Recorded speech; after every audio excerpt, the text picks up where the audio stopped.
All you want is to live quietly as a son-in-law, keeping close to your family's rising empress-to-be. However, your wife's personal maid drugs you, and then renders you unconscious. She binds you to your sister-in-law's bed, framing you, and your cultivation ultimately gets destroyed. You're cast into the dungeon, certain your name is ruined, and then you'll be cast out of the family. Yet when your wife discovers the truth, she does not look down on you in the slightest. Instead of that, she stands steadfastly before your eyes in order to shield you. And then misfortune transforms into fortune. You activates a miraculous hammer with a single gentle strike, and then it hands you heaven-tier techniques. You eat top-grade spirit pills as if they were candy. However, at this very moment, with your cultivation destroyed, your consciousness begins to fade. And then in your final moment before losing consciousness entirely, something changes the plane. Wooden hammer pendant on your chest all of a sudden begins to glow. It shoots by itself directly into your stomach, driving itself into your shattered core. That pain almost causes you to cry out in pain. However, immediately after, an indescribable wave of power detonates throughout your body in a flash. The dungeon scene before your eyes disappears entirely. Where it once stood emerges a mysterious realm, surrounded by mist and radiant light. In the middle hovers an enormous crystal tower. Radiating a brilliant glow right then, a voice suddenly speaks, identifying itself as the hammer spirit of the divine hammer. It reveals to you an unbelievable truth. That wooden hammer pendant was never merely an object in the slightest. It's the divine hammer. And then it has now merged with your body. It has turned into your soul companion, and then you've now become its ninth master. At first, you do not believe it in the slightest. After all, on the soul heaven continent, what makes a soul cultivator? A soul cultivator is forming a soul companion. You had only just formed half of one. When Marcus Yun destroyed your core with a single strike, even that unfinished form scattered. Yet now the hammer spirit tells you, your soul companion hasn't just come back. It's been replaced entirely by the divine hammer. When you instinctively turn your senses inward, you freeze your body, which should be a ruin, is entirely whole again. Your meridians, flesh and core, look like they've been rebuilt from scratch.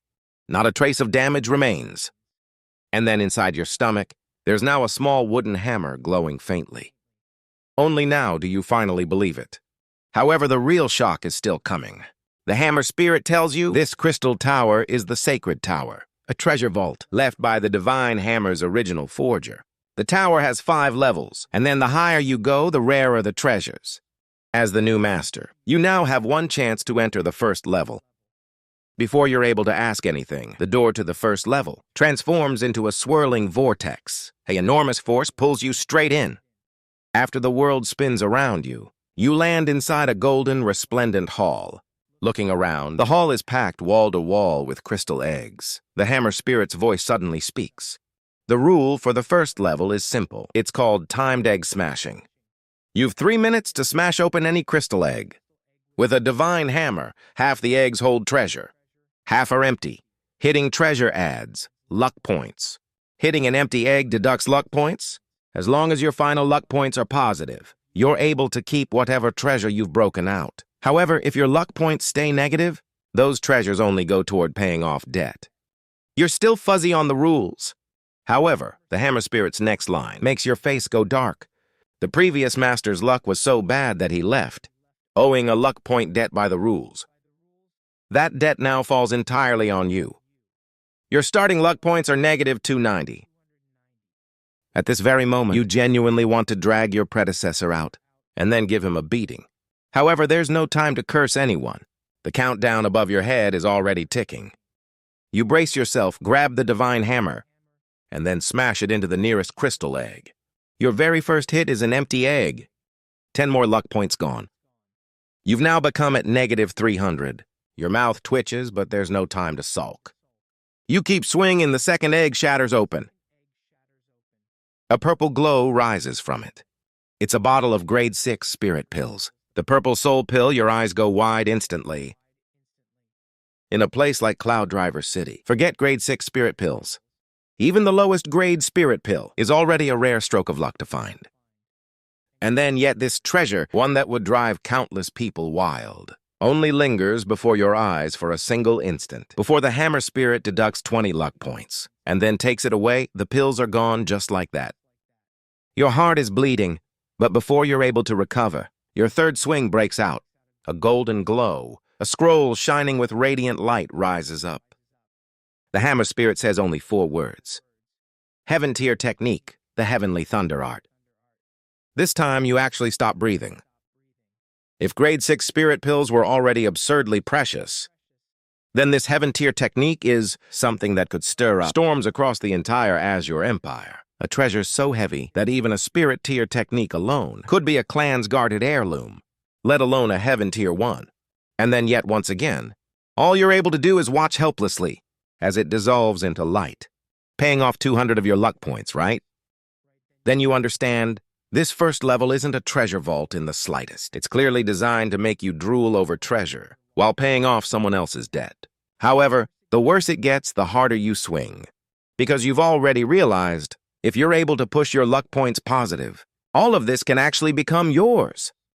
So for the rest of the time, you swing the hammer like a madman. Empty egg, empty egg. Empty egg mixed in with grade 6 spirit pills. Grade to soul weapons and rare treasures. Every single one thrills you first, then guts you every time you hit an empty egg.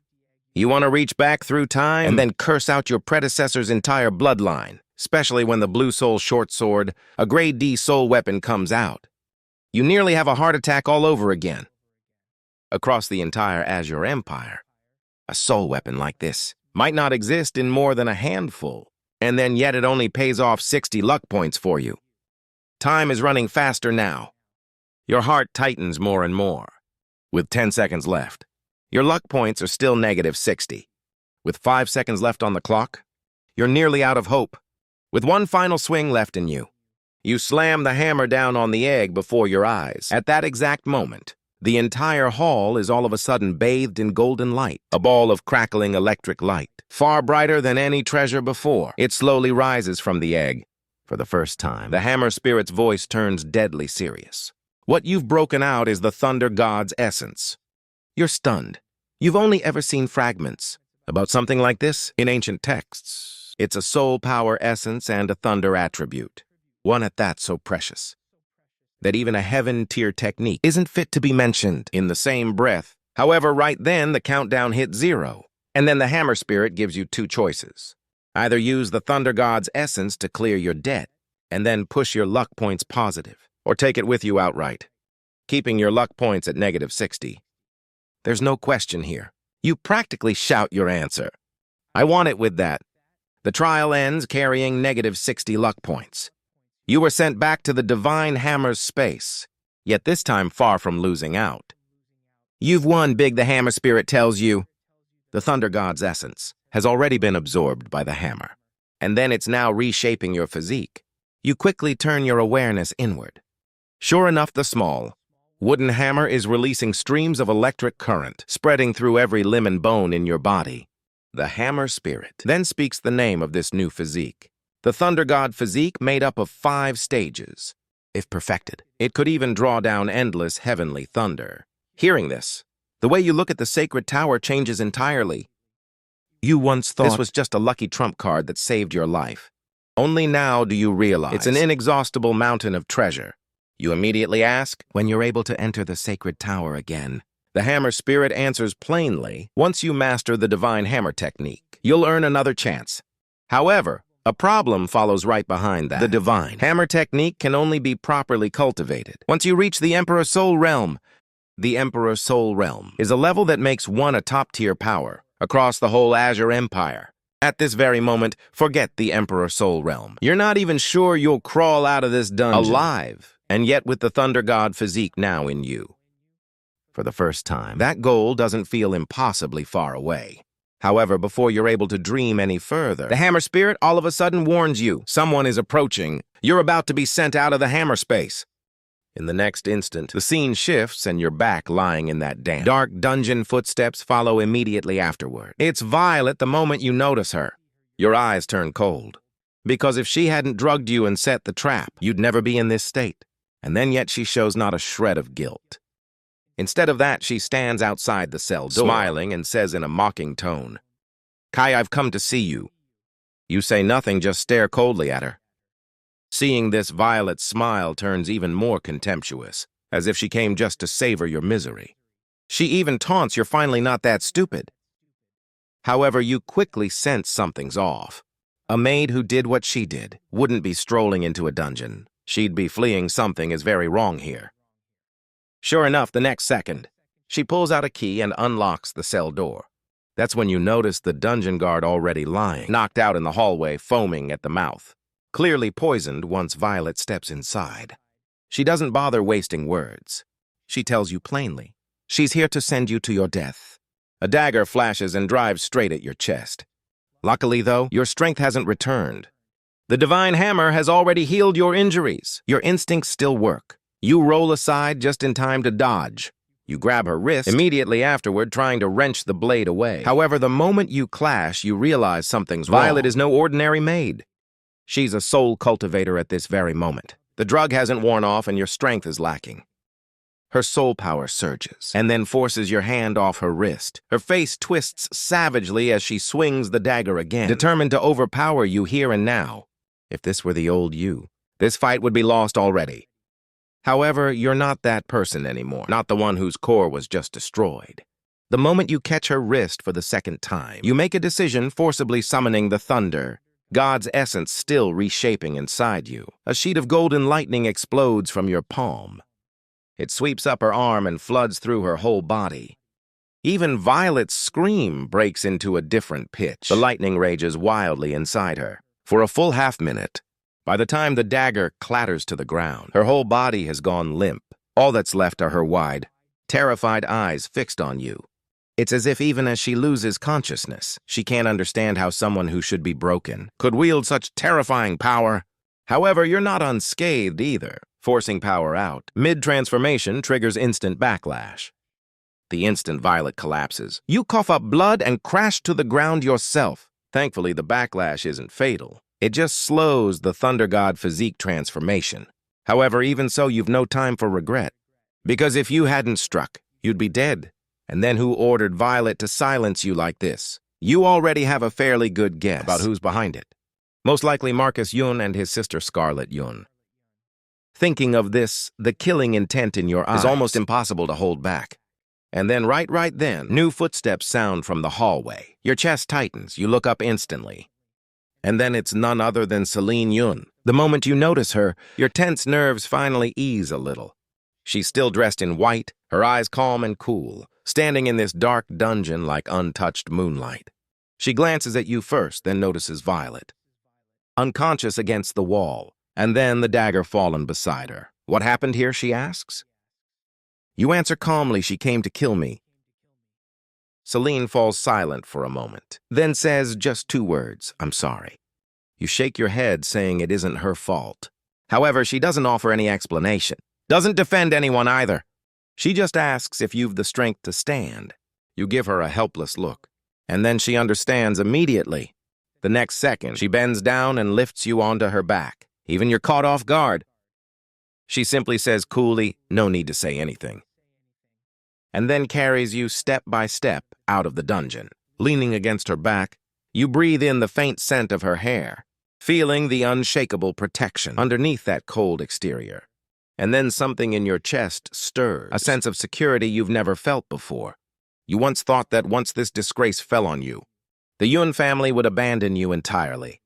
Yet the one who stepped up in order to shield you is this very wife of yours, someone you've always treated with polite distance and few words. Yet when she carries you out of the dungeon, the world's hostility hits you head-on. A crowd is already gathered outside, and then every eye lands on you at once. Disgust and rage go barely hidden. Someone calls you worse than a beast. Someone says you deserve harsh punishment. Someone else urges Celine to drop you, this piece of trash, and leave you behind. Each insult is uglier than the last, as if they want to drown you in spit. Your face darkens, but Celine simply says flatly, ignore them. That one line is enough. Because you realize she believes you. At least, she carries you all the way back to your chamber, sets you down on the bed, and then leaves behind a bottle of spirit elixir. She tells you the one who ordered your release was the Yin Patriarch. She's simply following orders. And then this elixir was granted by the Patriarch himself, which might help with your injuries. Once she says this, she turns and leaves. Still no wasted words. This is simply how the two of you've always been, with each other, Your marriage to Celine was arranged by your elders. From the start, your grandfather had raised you together. Just the two of you, but for reasons never explained. He had no choice, however, to entrust you to the Yun patriarch, arranging for you to marry into the Yun family. Celine, too, had only married under her own grandfather's orders. There was never love between you. However, there was never resentment either, at most a cool distance. A polite formality, and yet this time, when everyone else doubted you, she was the one who carried you out of that dungeon, with her own hands looking at the elixir on the table. Warmth still stirs in your chest, though you realize full well this potion should do little for a shattered core. However, things are different now. Your core has already been repaired by the divine hammer. What really matters isn't this bottle in the slightest. However, the Thunder God's essence still not fully absorbed inside you.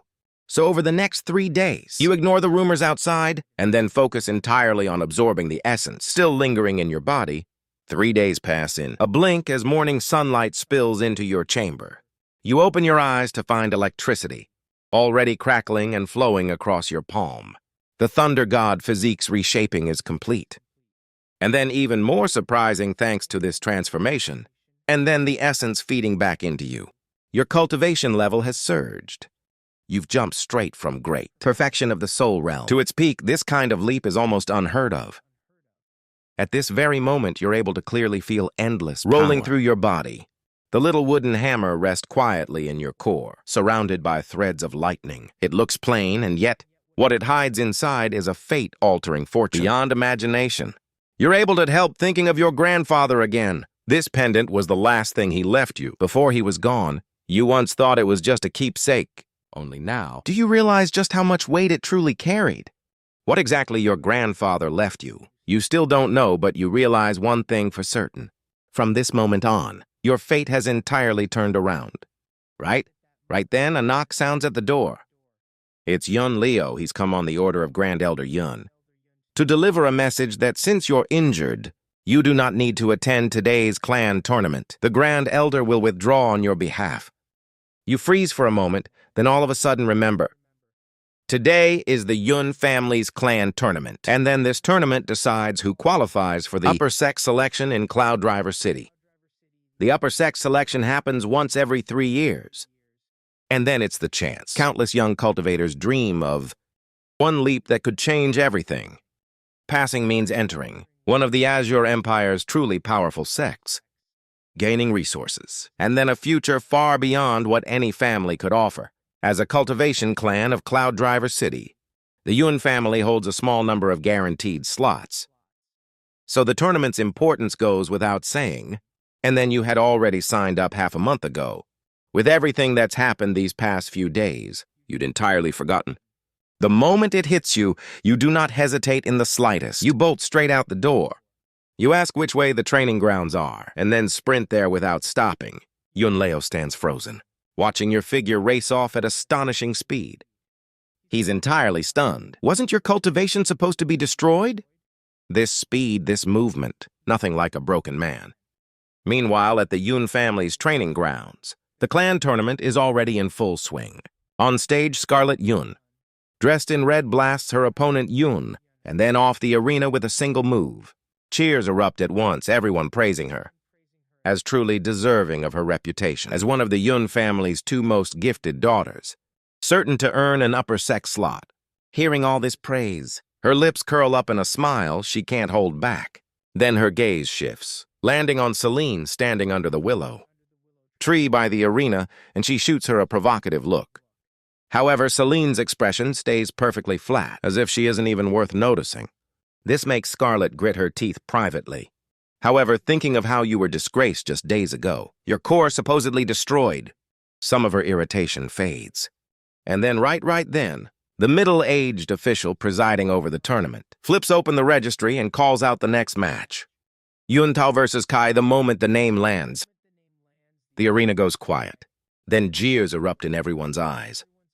You not anymore belong here in the slightest. Someone says, you've been destroyed and surely won't dare show up. Someone else curses through gritted teeth, calling you filth who defiled Scarlet Yun on the arena. Yuntao has already taken his stance. He waits and waits, but there's no sign of you. Your name is called once, no answer called again. Still nothing. Murmurs spread across the crowd, growing louder on the high platform. Grand Elder Yun finally clears his throat. He speaks up on your behalf, saying you're recovering from injury at home, and then that for this match he will withdraw for you. Hearing this, everyone's face turns to a look of course. The official prepares to declare Yun Tao the winner. However, right then a voice all of a sudden rings out from beyond the training grounds. Wait, everyone turns their heads at once. The next second, a figure comes sprinting down the stone path, moving at astonishing speed. It reaches the center of everyone's view in a blink. It's you in that instant. Jeers rise up again across the arena, even louder than before on the high platform. Grand Elder Yun's brow furrows. Marcus and Scarlet both show surprise. Even Celine, who stayed calm the whole time under the willow, finally lets a flicker of surprise cross her eyes. Around the training ground, someone can't help but curse out loud. This filth actually dares to show up after doing something so vile. And then he still dares to appear in public. How thick-skinned can he be? Get out of here, trash. The insults explode across the grounds all at once. However, you act like you haven't heard a word. You climb onto the stage quickly, and then cup your hands toward the official. Sorry I'm late. The official instinctively glances up at the Yun family, elders on the balcony above. Grand Elder Yun's face darkens slightly, and then just as he opens his mouth, the patriarch beside him waves a hand. First he says calmly, since he's here. Let the match continue. With that said, Grand Elder Yun has no choice but to swallow his words. So the match proceeds. Yun Tao, standing across from you, already despised you. And then now his face is pure ice. He's always been infatuated with Scarlet. And then now, seizing the chance, he's eager to teach you a harsh lesson for her sake. The next second, white soul power surges around his fist. And then his whole body lunges at you, cursing you as trash, and then vowing to make an example of you for Scarlet. The crowd immediately joins in, egging him on. Yun Tao, hit him hard. This trash is done for. How dare he touch Lady Scarlet? He deserves everything he gets. However, the jeers barely have time to build before they cut off entirely. Yun Tao's fist has barely reached you when you simply raise a hand to meet it. After a single dull thud, Yun Tao is sent flying off the stage like a kite with its string cut. He slams hard onto the ground, screaming in pain. The entire arena falls silent in a flash, followed immediately by an uproar. No one expected that you, the man everyone had written off as ruined, would defeat Yun Tao with a single effortless strike. Impossible. Wasn't his core supposed to be shattered? Does that look like a broken man to you? Up on the balcony, the Yun family elders are stunned too. Just 3 days ago, Marcus said with his own mouth that he had personally shattered your core. And then precisely because of that, the Yun elders had assumed that even if something was off about the whole affair, you had already paid a heavy enough price. However, now a man with a shattered core has just knocked out a Soul Realm cultivator. With one blow, Grand Elder Yun freezes for a moment. Then a strange glint emerges in his eyes. He can't help glancing at Second Elder Yun, and then remarks meaningfully, seems like, my son-in-law has quite the knack for rising from ruin. Come to think of it, we should thank certain people for that. Second Elder Yun's face turns ugly at once. You pay none of it any mind. Simply looking calmly at the official presiding over the match, can you announce it now? The official snaps back to attention and then calls out loudly, Kai wins. You turn and step off the stage, walking straight towards Celine under the willow tree. She looks at you, a trace of uncertainty, breaking through her usual coolness. You've recovered, you nod casually, crediting it to the spirit elixir. I guess so, that elixir helped a lot. Celine gives you a look, clearly not buying it. After all, no matter how precious an elixir might be, it couldn't possibly restore an entirely shattered core. Yet she doesn't press the question, just nods lightly, and then turns her attention back to the stage. You lean against the willow too, watching the arena, but the moment you look up, your eyes lock with Marcus's from across the field. His gaze is cold and menacing, coiling toward you like a snake. You look back calmly, your own eyes just as cold. You realize full well this clan tournament isn't just about the upper sex slot. For you, it's about Marcus and Scarlet, too. How they trampled you 3 days ago. That's a debt you won't let slide. So the two of you stare each other down across the crowd, neither willing to look away first. The first round wraps up quickly, and then the second round's draw begins immediately afterward. The official reaches into the draw tube and then pulls out 2 wooden slips. He reads aloud first match. Marcus Yun versus Kai the moment the name is called. The arena goes still for a beat, then instantly erupts, because everyone knows this is no ordinary duel. It's the 2 figures at the center of that scandal. A few days ago, finally about to face each other head-on. Marcus slowly lifts his head, shooting you a cold, mocking smile. What a coincidence, you say? Nothing but your hand, hidden beneath your sleeve, slowly clenches into a fist. Faint threads of golden lightning quietly crackle between your fingers. Just as you step toward the stage, Celine all of a sudden speaks. You pause.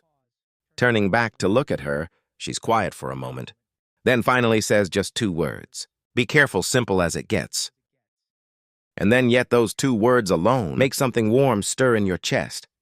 You give her a nod, then turn away, all warmth vanishing from your eyes, leaving nothing but bone-deep cold.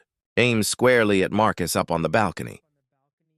Grand Elder Yun's expression is grim. In his view, this draw is almost certainly rigged.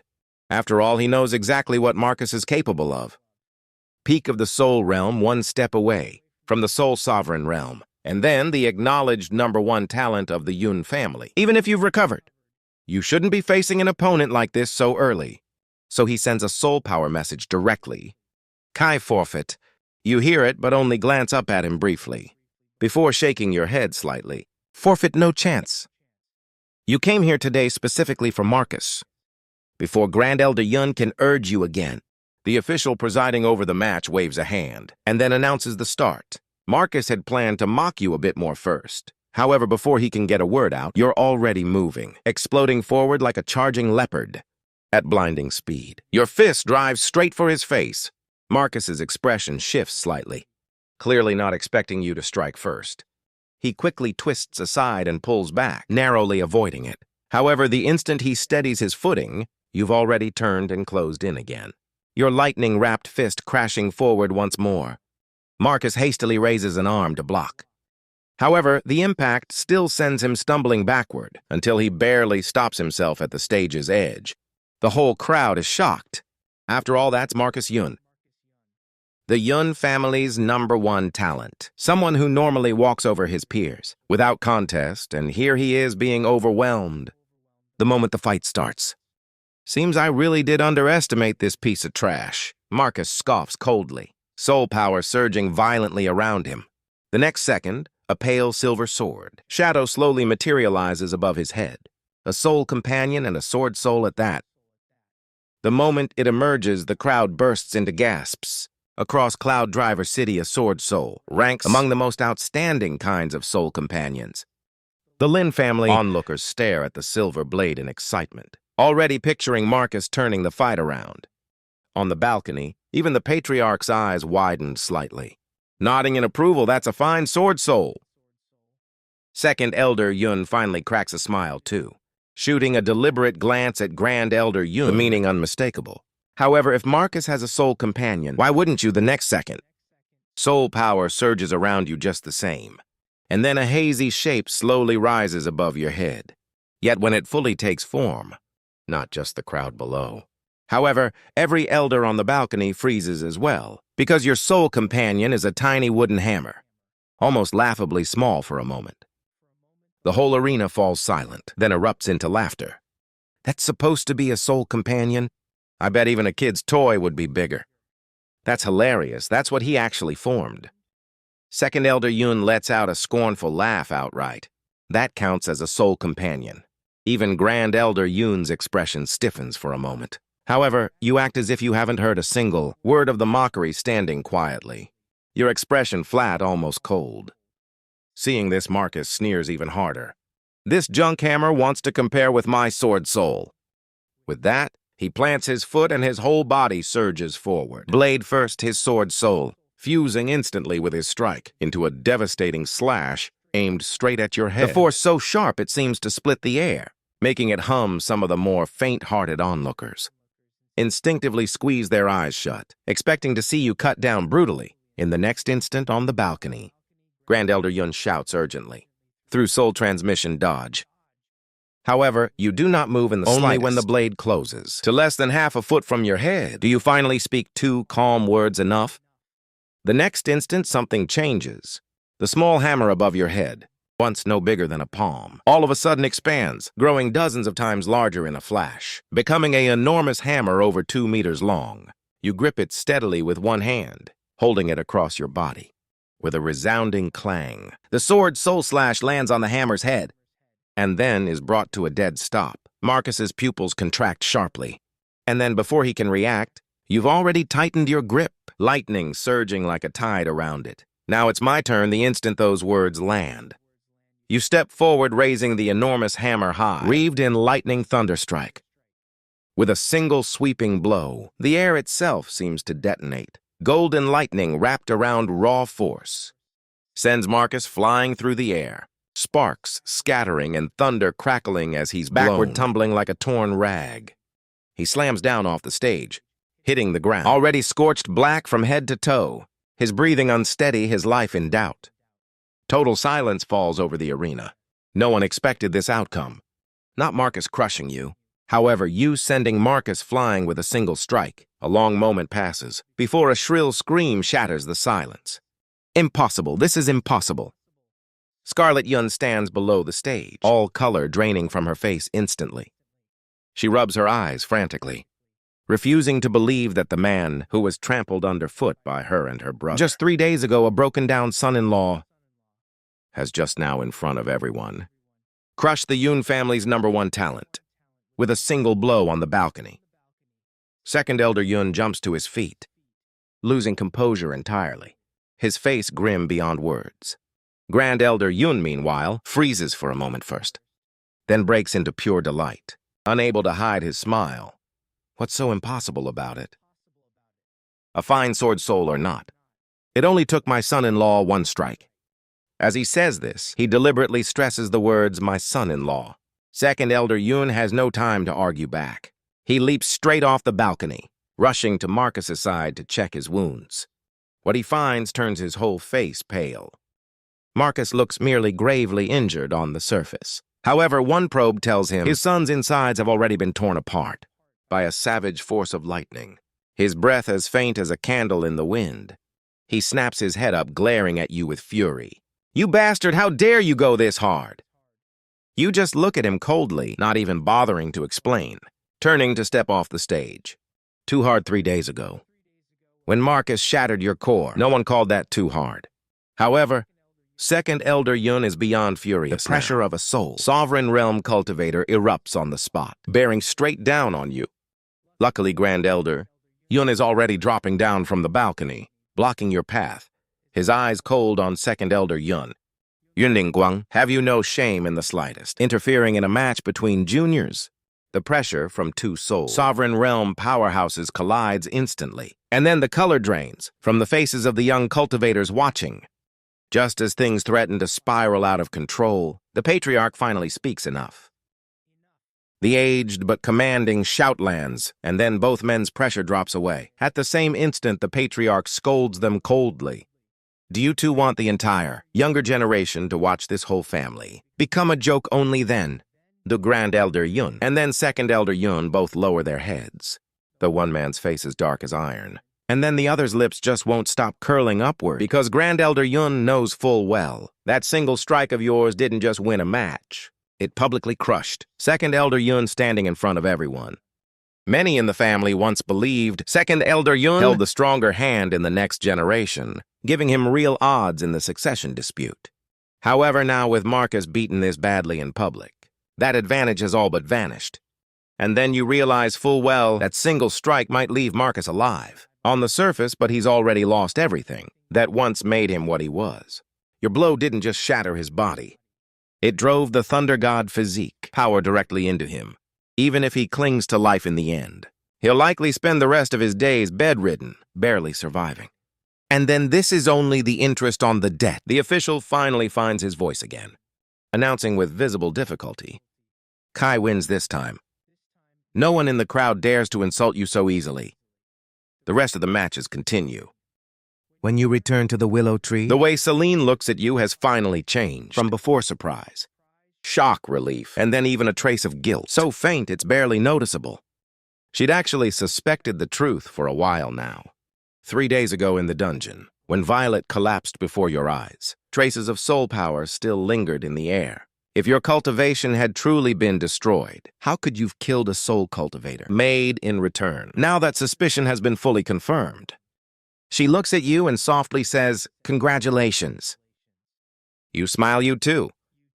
Good luck out there right then. The second round of matches begins, and then among those stepping onto the stage is Celine herself. Her opponent is just an ordinary member of the Yun clan, never a real threat to her. Within just a few moves, she ends the fight cleanly and decisively, winning without breaking a sweat. You stand under the tree, giving her an unreserved thumbs up. Impressive, Celine glances at you, still saying nothing. However, the moment she turns her head away, her lips curl up ever so slightly. The rest of the tournament passes without much drama. Both you and Celine secure your upper sex selection slots. Without trouble, 3 others also qualify successfully, one of them being Scarlet Yun. You'd actually hoped to deal with her on stage too. However, the draw never put you against each other. Once the tournament ends, you do not linger, exchanging only a quick word with Celine before hurrying back to your quarters. Because you've already noticed the divine hammer in your core has been acting strangely. Ever since your fight with Marcus, back in your chamber, you summon the hammer at once. The small wooden hammer, once perfectly quiet, is now flickering with light, its body humming steadily as if brewing for something. You quickly ask the hammer spirit about it. The hammer spirit answers right away. The divine hammer is leveling up. Only now do you truly grasp just how much more complex this whole thing is than you thought. The hammer you've activated so far is only stage 1. Its early form, the divine hammer, has 5 stages in total, each split into 3 sub-levels early. Minor and great perfection. As its wielder grows stronger and then the hammer sees battle, it grows in turn every time it levels up. Its power increases and new abilities unlock as well. As for how long each level takes to reach stage 1, typically takes 2 to 3 days. Hearing this, your anticipation grows even more. So for the next 2 days, you simply don't go anywhere in the slightest, staying in your room to cultivate, quietly, waiting for the hammer to finish its transformation. 2 days pass in a blink. As the first ray of morning sunlight enters your room, your body all of a sudden shudders, and then the next second, the divine hammer shoots out by itself, hovering before your eyes compared to 2 days ago. The most obvious change is its size. It's grown from finger size to nearly the size of a fist. While you're wondering what's changed after the level up the hammer, Spirit tells you to focus and feel it closely. You settle your mind, and in the next moment, 2 streams of information flood into your head at once. The first ability is called Thunderstrike. This ability is simple and utterly ruthless. It draws in the thunder attribute, energy within your body, then unleashes it through the hammer, amplifying its thunderous force to 3 times the original power. In other words, this ability exists purely to amplify the destructive force of your thunder, God Physique. The second ability is called Forge. Seeing that word, you're both puzzled for a moment until the hammer spirit explains, and then only then do you truly understand just how absurd this ability really is. As long as you provide the right materials, the hammer can act like a master craftsman, forging weapons for you and randomly.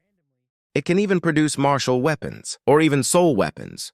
Your first reaction is disbelief, wondering if you heard wrong. You realize full well that on the Soul Heaven continent, master craftsmen are an extraordinarily rare profession. Anyone who can forge martial weapons already lives comfortably wherever they go.